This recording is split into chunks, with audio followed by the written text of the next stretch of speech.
Boa tarde, boa tarde, boa tarde, minha gente. Boa tarde a todos os polos, a todos os mestres presenciais e alunos que se conectam conosco aqui através das ondas do canal Educação. Boa tarde, minha gente. Estamos no ar em mais uma transmissão de aulas para o curso técnico em secretariado. A gente segue junto aqui na disciplina de Fundamentos da Contabilidade e Contabilidade Geral, ok?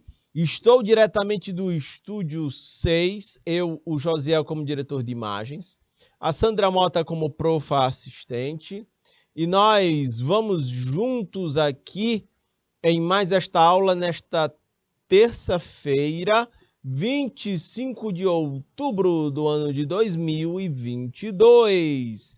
Beleza, minha gente? Câmbio. Como é que vocês estão? Tudo em ordem? Estou olhando aqui pelo chat do IPTV. Boa tarde, Sandra Mota. Boa tarde, Jusilene Lima, que nos acompanha. Jusilene Lima é da equipe da Seduc, que nos acompanha aqui nesta transmissão. Pode botar o slide todo aí na tela, Josiel, por favor. A Sandra Mota já passou aqui a sequência dos nossos trabalhos dessa tarde. A gente começa com essa primeira e segunda aulas da disciplina de Fundamentos de Contabilidade Geral. Vocês vão ter aqui uma terceira aula de Projeto de Aprendizagem Interdisciplinar 2. Vai vir o intervalo e a quarta e quinta aulas que vocês terão será de Direito Administrativo e Comercial. Essa é a agenda de trabalho de vocês dessa terça-feira à tarde, beleza? Então, deixa eu calibrar minha canetinha mágica para a gente começar a trabalhar. E antes de seguir com a nossa aula, eu quero mostrar aqui o roteiro da nossa aula de hoje. Vamos aprofundar mais aqui. Deixa eu botar vermelho. Esse aqui. Vamos trabalhar as contas dos ativos, ou seja, o conjunto de bens e de direitos. Vamos tratar de contas do passivo, que são as obrigações mais o entendimento mais aprofundado de patrimônio líquido. Vamos classificar o que seria contas do ativo, classificar o que seriam contas do passivo. E ao final da aula de hoje, vocês têm 3 questões complementares para fixarem mais ainda o conteúdo que nós vamos trabalhar na tarde de hoje, tá bom? Beleza, minha gente? Então, eu quero começar, antes de mais nada, com as questões da atividade complementar da aula passada. Se vocês se recordarem, falamos de teoria do crédito, né, a teoria das transações cambiárias, né? E nós vamos tratar disso aqui na forma de 3 questões, para a gente dar uma resgatada no que discutimos na aula passada. Essa primeira questão, o que é que eu estou perguntando? Qual é o papel do crédito no ambiente de negócios, já que é regulado pelo direito empresarial e é um dos focos de atenção da contabilidade? Posso começar? Deixa eu colocar aqui o canetinha azul escura. O crédito fornece a possibilidade de consumo imediato, né? Deixa eu destacar aqui em verdinho, né? De consumo imediato, ele possibilita isso. Tem até uma frase que ela explica bem isso aqui, né? Ela diz que com crédito óbvio que isso aqui só serve para quem de fato não controla bem esta ferramenta de consumo. Mas o crédito seria a gente compra o que não precisa com o dinheiro que não tem. Essa é uma frase muito comum. Mas quando a gente usa de forma apropriada o crédito, ele se torna uma possibilidade de consumo imediato pelo seu tomador. Ok? Quem tem o cartão de crédito não precisa ter grana na carteira, nem com saldo na conta bancária. Você dá para comprar imediatamente com fins de pagar depois. né? No caso aqui, quem fornece o produto ou serviço está à espera, né? E à espera do vendedor, que vai aguardar o pagamento, né? Que recebe, na verdade, o pagamento pelo que vendeu. Ok? Ok? Com isso, o crédito possibilita a circulação de riquezas. A circulação de riquezas ocorre sem a necessidade de pagamento. Sacam? Né? Quando a gente está falando de crédito, né? Porque veja o que é que acontece. Se baseia na confiança de uma parte em relação à outra. É óbvio que quando a gente fala de confiança de uma parte à outra, existem critérios aí para se acessar linhas de crédito, né? Para que eu consiga já consumir agora, apesar de não ter o valor imediato. Então, você vai comprar a prazo. A gente vê as operações de crédito, por exemplo, envolvendo compras de produtos, por exemplo, de bens duráveis, não é? Por um prazo maior. Me refiro, por exemplo, a imóveis. Tem gente que compra aí em 15, em 20, em 30 anos. Não é porque você não tem cash, você não tem grana para pagar à vista agora que você vai deixar de consumir. Se você estiver dentro dos critérios de concessão de crédito, você pode acessar aquela linha de crédito e já fazer ou adquirir aquele produto, né? No caso, aquela casa. Está acontecendo muito isso relacionado a energia solar. As pessoas querem implantar energia solar e não, por vezes não tem grana para financiar esse projeto de uma vez, pagar à vista. Então as pessoas se colocam, né, elas se colocam ali no sentido de acessarem linhas de crédito. O banco financia isso, a pessoa já implanta agora e paga a prazo pela instalação da energia, as placas, né, fotovoltaicas que captam energia solar e transformam em energia elétrica. São exemplos aqui. O crédito pode ser usado para o consumo, pode ser usado para financiar o fluxo de caixa de uma empresa. A empresa não tem grana ali disponível, mas ela tem já obrigações imediatas. Então, é possível aí que a empresa recorra ao sistema financeiro e consiga acessar a linha de crédito para financiar esse fluxo de caixa. Por exemplo, uma empresa ela abre as suas portas, né, de funcionamento e, nesse sentido, a empresa, veja, ela não tem caixa suficiente ela não conseguiu gerar caixa para garantir o pagamento de aluguel. Então, tem empresas que acessam linhas de crédito para financiar o seu fluxo de caixa. Entre eles, já entra aí, por exemplo, 3 ou 4 meses de aluguel já estão embutidos para que a empresa tenha tempo de operar, né, no mercado, de ir aos poucos construindo sua carteira de clientes, né, apurando aí suas receitas, e pagando seus custos, de forma a que ela consiga ter tempo para respirar, vamos dizer assim. Eu tenho 3 meses aqui, né, que eu consegui financiar o meu capital de giro, né, o meu capital de giro para o funcionamento de todo dia. A empresa está abrindo agora, mas ela já tem custos, vai ter custos de energia, de água, pagamento de pessoal, por exemplo. Só que não deu tempo gerar caixa para isso. Então ela pode captar grana para financiar isso até que ela consiga aí o seu faturamento necessário para honrar com tudo isso, honrar com o financiamento, com o crédito captado, com o seu custo operacional e ainda poder estar lucrando. Beleza? Tudo bem? Esses são pontos que merecem destaque. Um outro é que essa noção de crédito é bastante ampla. Ele se apega também, ele se aplica a pessoas, a empresas e governos.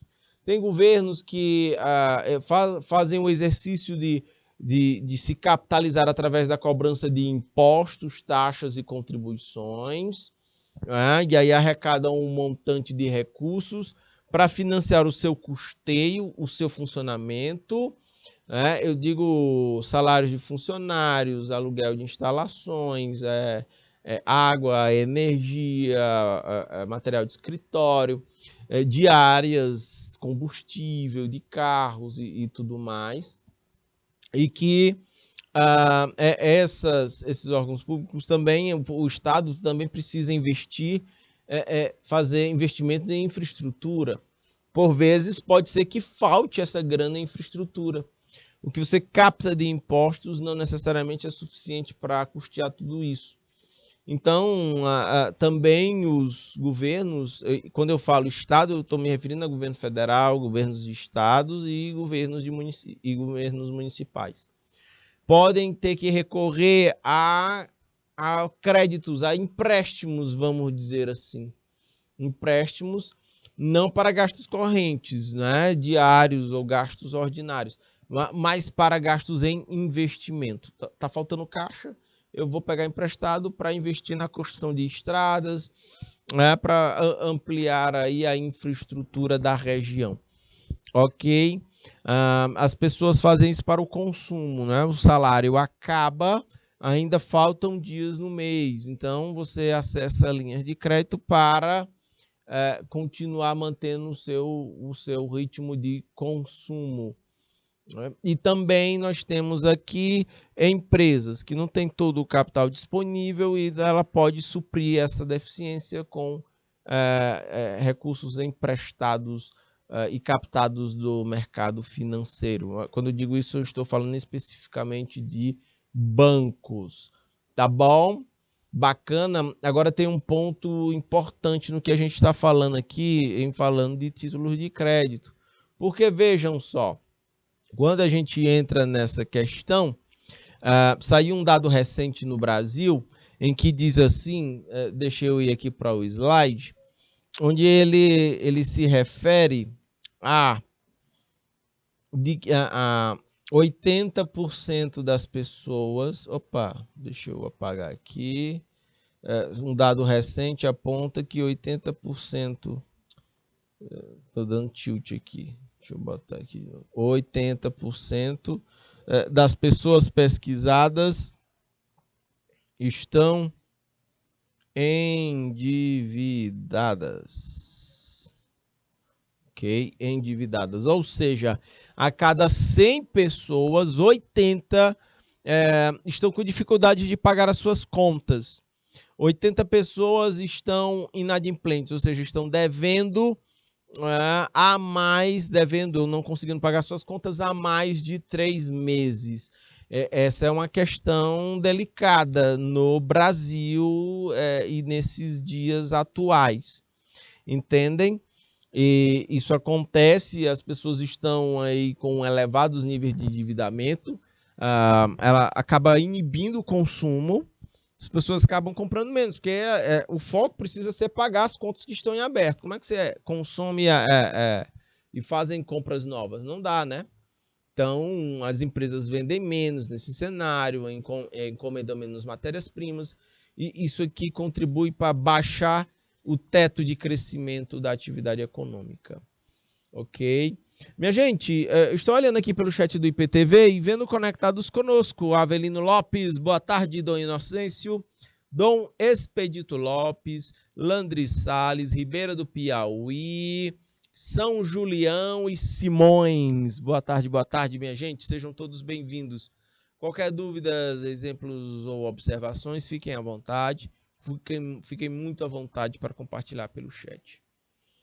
Tem um ponto que merece destaque quando a gente fala de crédito, além dessa alta taxa de endividados, de inadimplência, em relação ao papel do crédito, é que não necessariamente esse crédito ele vai ser usado de forma racional. Boa tarde, Simões, dando boa tarde aqui pelo IPTV. Não necessariamente é racional, pelo contrário. Estudos recentes na economia têm apontado que as pessoas têm acessado muito mais o crédito e utilizado com base nas emoções. É mais irracional do que racional. O Brasil em si, a grande parte da população, a tendência é que tenha níveis de renda mais baixos. Quando a gente tem níveis de renda mais baixos, minha gente, o que é que acontece? A maior parte do que a gente ganha acaba indo para a compra de produtos ou serviços considerados essenciais. Quando são essenciais, a gente vai ter aí, se a gente vive num cenário atual de inflação alta nos preços dos produtos mais básicos, vejo que isso come o poder de compra da moeda. A inflação é ruim por isso, ela corrói o poder de compra da moeda. A gente, com a mesma quantidade de grana, compra menos coisas, sacam? E aí a gente... isso dificulta, isso não nos exige o uso do crédito. Esse crédito, ele, óbvio, tem um esforço, né? Um sacrifício que é cobrado, e no Brasil isso é muito alto, que são os juros. Por vezes esses juros são vazamentos de renda aí, tanto para gestão pública como para gestão privada, de CNPJs, como para as próprias pessoas individualmente ou famílias, entendem? Então a gente tem isso, eu sugiro vocês, caso não conheçam, dê uma pesquisada no YouTube depois sobre Cazuza. É um grande músico e compositor brasileiro, já é falecido há muito tempo. O Cazuza tem uma música chamada Brasil. E lá, numa pequena passagem da música, ele vai lá dizer, né, que o cartão de crédito dele é uma navalha. Então ele tenta retratar um pouco dessa relação do brasileiro aí com cartão de crédito. Tem uma pesquisa da Anfávia, Associação Nacional dos Fabricantes de Veículos Automotores, a associação de quem produz carro.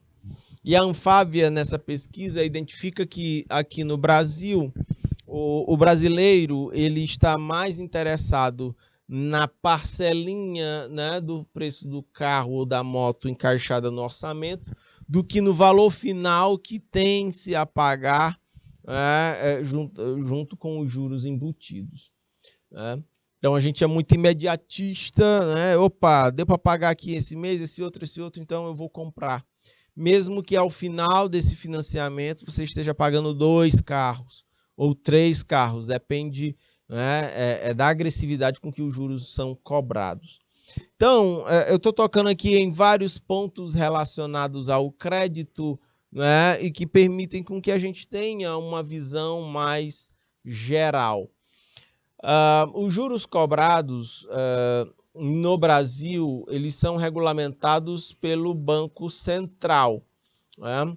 O Banco Central atualmente ele está cobrando, ou ele definiu a taxa básica de juros da economia de 13, se eu não me engano, está 75%. Está com uns dias que eu não vejo esse dado. E é uma taxa de juros muito alta, mas ainda assim, as taxas de juros de mercado são muito mais altas.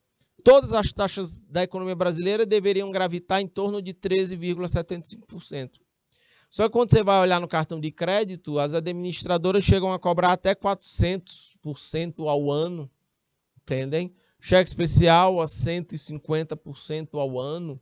Então é muito alto, juntando com a baixa faixa de renda do brasileiro, em sua maioria.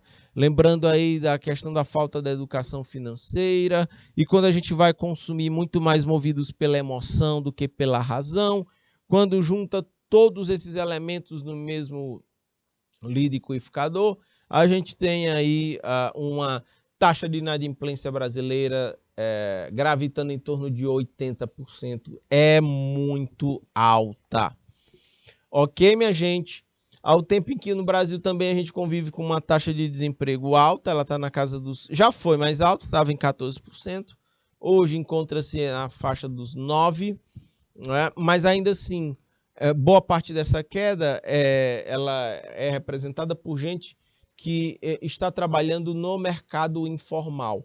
Quando a gente fala no mercado informal, ou seja, sem carteira assinada, essas pessoas aí, elas tendem a ganhar na média menos do que a maioria dos trabalhadores com carteira assinada e também em condições mais precárias de trabalho. Esse é um panorama, é um cenário assim, mais geral, que ajuda a nos situar de como é que esse sistema de crédito está funcionando dentro da economia. Ok? E o exercício bem, se a gente tem essa visão, que tipos de estratégias, que tipos de tomadas de decisões devemos tomar no meio desses cenários? Por isso que é importante a gente estar estudando as finanças públicas, né? A gente precisa estar entendendo também a pegada da contabilidade geral, porque tudo isso acaba influenciando, minha gente, no ambiente de negócios das empresas, entendem? Onde nós estaremos trabalhando, no caso vocês, na área de secretariado, fazendo aí os encaminhamentos e os despachos documentais, né? Por exemplo, da gestão para a área contábil, da área contábil para a gestão ou para a área financeira da empresa. Ok? Então, tem todos esses elementos que merecem destaque. Então, vejam só, continuando aqui, esse é o papel, né, do crédito, ele faz com que a engrenagem econômica possa estar girando, mesmo que falte grana para as pessoas, as empresas continuam a produzir, se elas tiverem acesso à linha de crédito, as pessoas vão continuar a consumir, se elas tiverem acesso ao crédito. O próprio governo, né, continua financiando suas atividades e fazendo seus investimentos, né, todos usando o sistema de crédito. Por segunda questão, aqui está posto que nós temos... Explique o que são títulos de crédito no ambiente de negócios da contabilidade. E a ideia é que os títulos de crédito são documentos. Opa, deixa eu botar o marca-texto verdinho. São documentos que representam as obrigações em direito, ok? Ou em dinheiro, perdão. Em dinheiro para as empresas. Pode-se dizer que o credor é o credor de uma obrigação representado por um título de crédito. Isso se dá em razão da sua negociabilidade ou executividade. Esses documentos passarão tranquilamente pela mesa de vocês enquanto futuros técnicos em secretariado, minha gente, para que vocês deem os despachos naturais, né? Os encaminhamentos dessas documentações. O povo de Colônia do Piauí, boa tarde, está dizendo a imagem está ruim. A transmissão aqui está boa, né? Aqui, né, Josiel? Povo de Colônia do Piauí, talvez seja o sinal aí que esteja mais fraco. Vamos aguardar para ver se melhora aí a transmissão, tanto de áudio como de vídeo para vocês, beleza? Eu queria dar uma boa tarde aqui, povo de Avelino Lopes, Colônia do Piauí, Dom Inocêncio, Dom Expedito Lopes, Landry Salles, Ribeira do Piauí, São Julião, Simões e Teresina 72, que funciona na República do Dirceu. Boa tarde, boa tarde. Então, minha gente, nós temos isso, são títulos de crédito, né? São documentos que representam as obrigações em dinheiro, né? E que em recursos financeiros e que a empresa precisa honrar. Aqui na terceira questão, eu falei sobre o que significa pagamento no ambiente de negócios. E a gente pode dizer que é a forma mais comum de adimplamento e de extinção das obrigações. Quando a gente tem dificuldade de pagar as contas, a gente fica inadimplente. Quando a gente consegue tranquilamente cobrir nossas despesas, né, nos nossos gastos, aí nós estaremos adimplentes, ok? Com as nossas obrigações. É um comprimento ordinário, deve ser de todo dia, deve ser normal, ok? O pagamento, na verdade, minha gente, ele representa a quitação do débito, né? A quitação do débito, a finalização de uma obrigação, ok? Opa, beleza. Um título de crédito pago, ele é um título quitado. Ele deve ser feito no local, na data estipulados. Se a data de vencimento, por exemplo, cair num feriado ou no final de semana, este pagamento deve ser feito compensado no primeiro dia útil subsequente. Tá bom? A Sandra Mota está confirmando que a transmissão está normal ali, ela acompanha a nossa aula. Vamos ver, nos mantenham informados aí, pessoal, como é que está a transmissão para vocês. Pois bem, vamos seguir aqui com a nossa aula. Eu sou o professor Fernando Galvão, nós vamos juntos aqui em Fundamentos de Contabilidade Geral. Vamos dar uma aprofundada em patrimônio e nas suas respectivas contas. Eu começo aqui resgatando um importante conceito que trabalhamos na aula anterior, de que patrimônio é um conjunto de bens e de obrigações de uma entidade. Essa entidade pode ser agropecuária, pode ser industrial, prestadora de serviços ou até comercial. Pode ser também uma pessoa física, ok? Esse conjunto de bens e direitos chama-se ativo. Deixa eu destacar isso aqui de verdinho. Esse conjunto de bens e de direitos a gente chama de ativos. Ok, só um minuto. Circular aqui para ficar razoavelmente bonitinho. Beleza?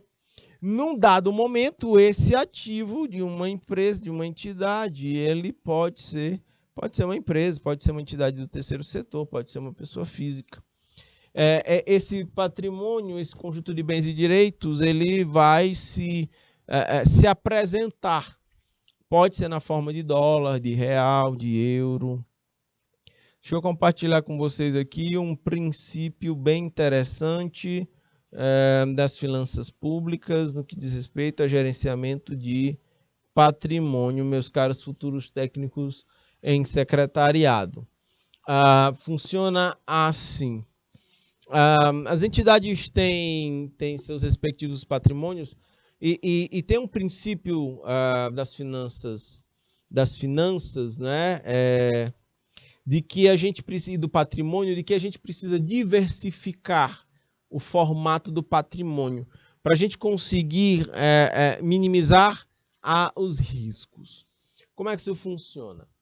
Vamos imaginar que você tenha um determinado porte, um patrimônio, vamos dizer aí, na forma de R$1 milhão.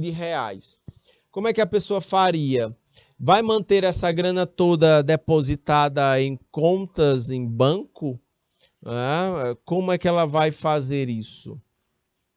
Ou ela pode também diversificar. Ela pega uma parte, não pega R$1 milhão todo, ela pega uma parte e compra imóveis. Entendem? Ou ela pega uma parte e faz investimentos financeiros em ações, ou ela pega uma parte e investe em moeda estrangeira, em dólar, aí ela já está diversificando esse patrimônio. Porque o que acontece?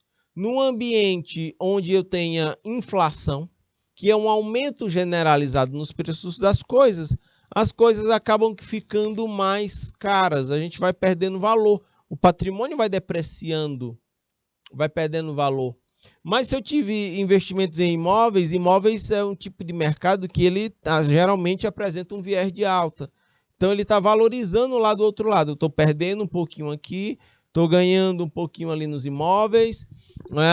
O dólar estava 4,20, subiu para 5,60.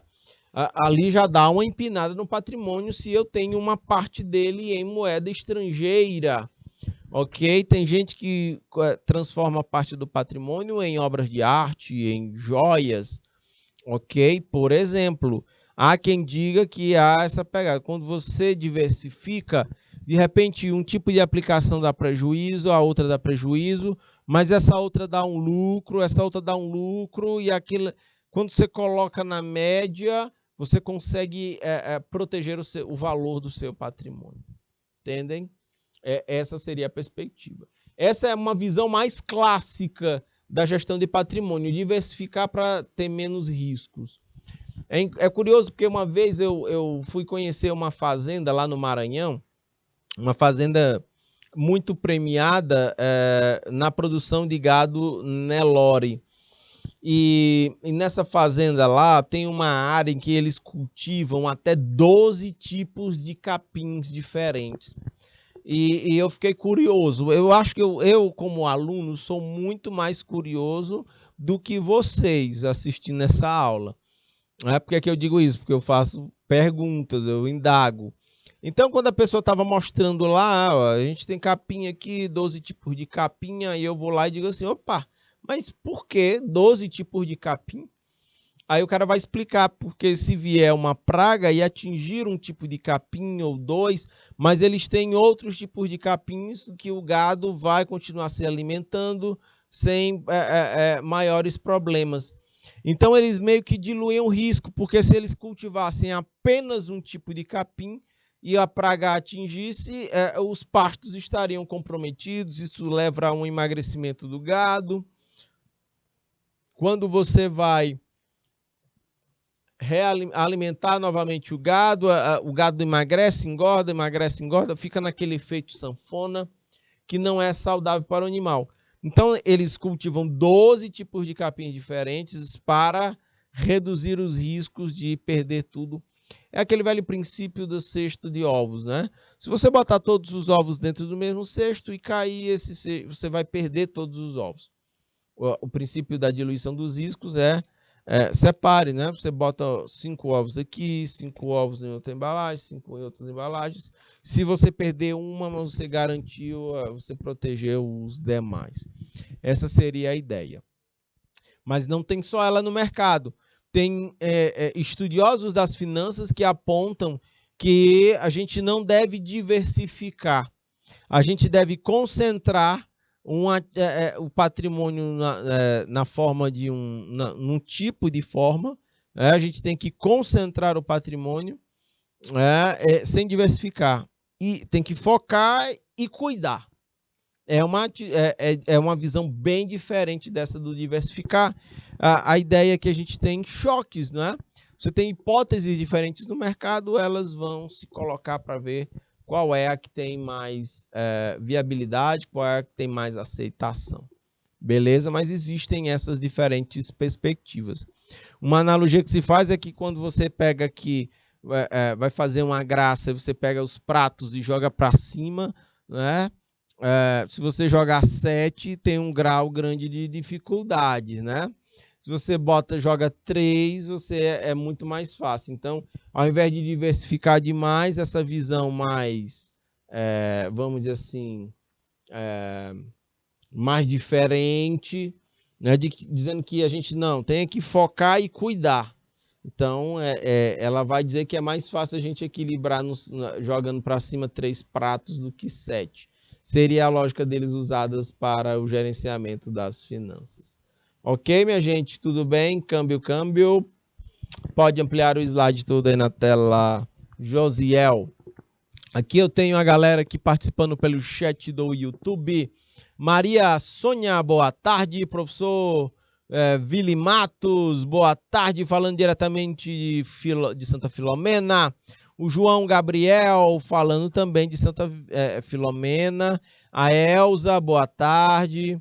O professor Vili Matos, né? Mau tempo em Santa Filomena, mas estamos aqui na Escola Lourenço Filho, na 15ª GRE.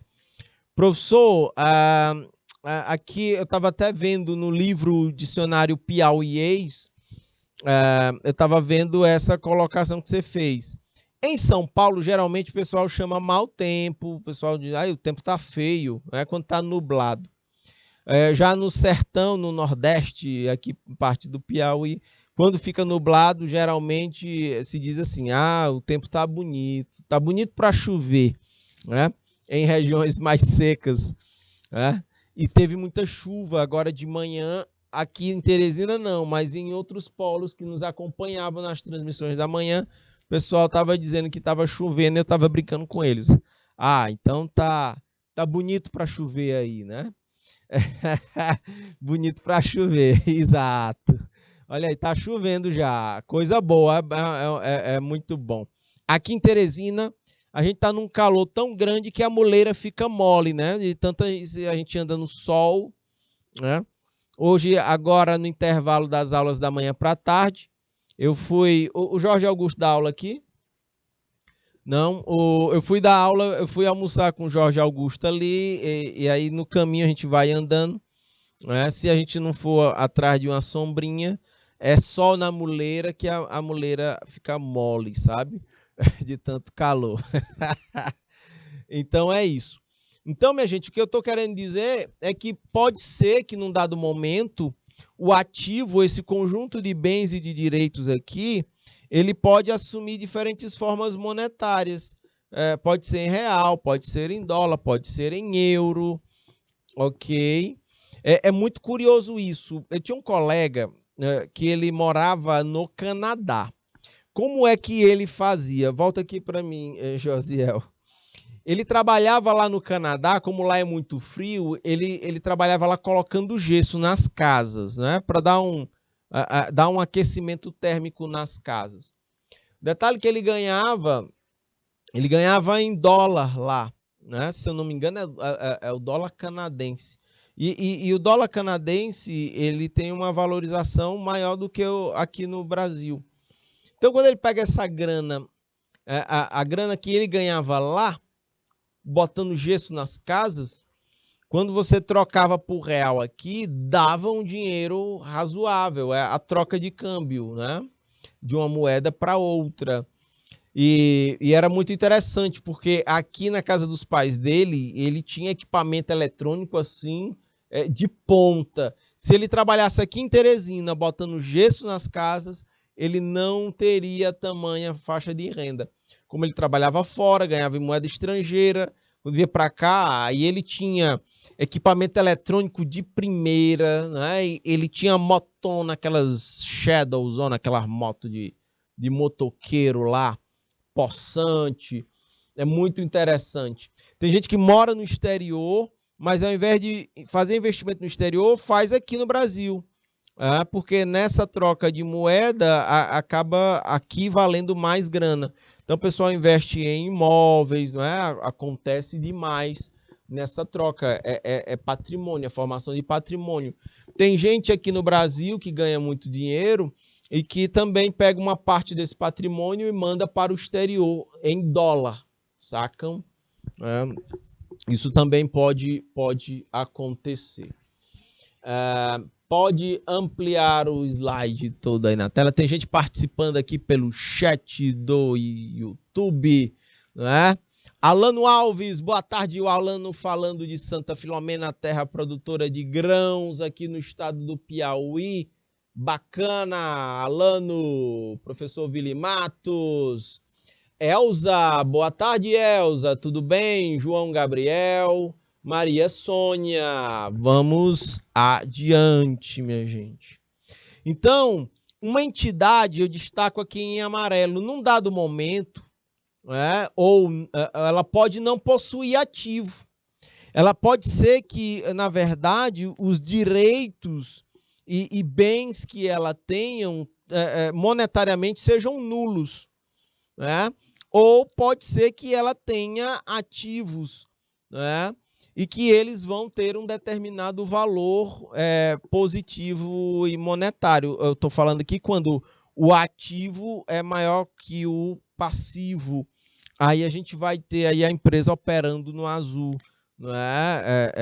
performando bem do ponto de vista patrimonial. O patrimônio está crescendo ao longo do tempo. Ok?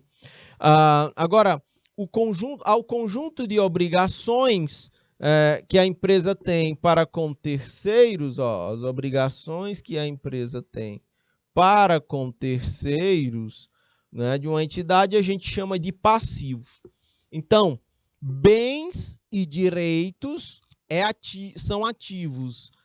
Obrigações a gente chama de passivo.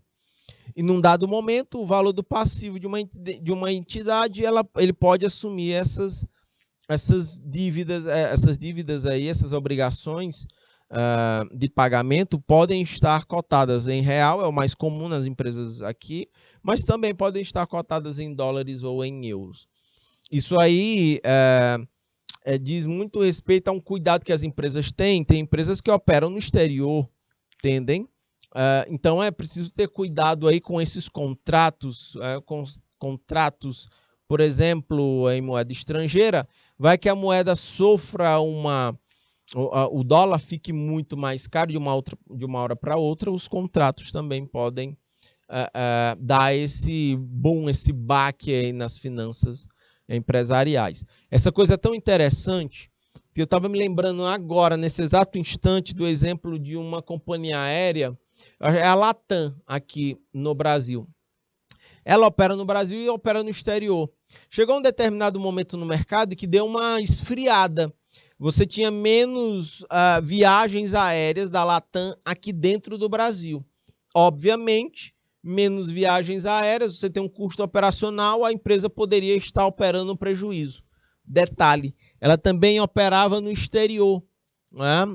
e um fluxo intenso.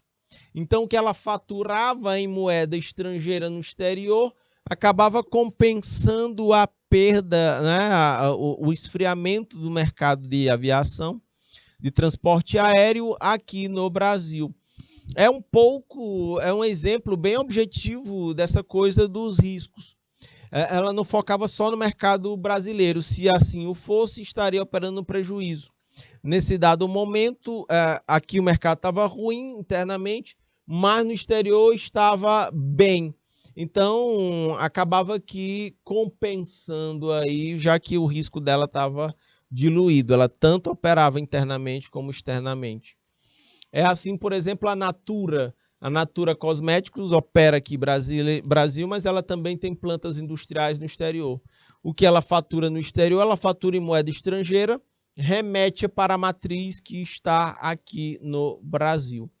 Então, isso acaba dando aí uma flexibilidade muito boa para estas empresas do ponto de vista financeiro. Estou olhando para o relógio agora, são 14 horas, estamos chegando às 14 horas e 15 minutos. Eu vou para um breve break, viu? Mas eu volto em 3 minutinhos.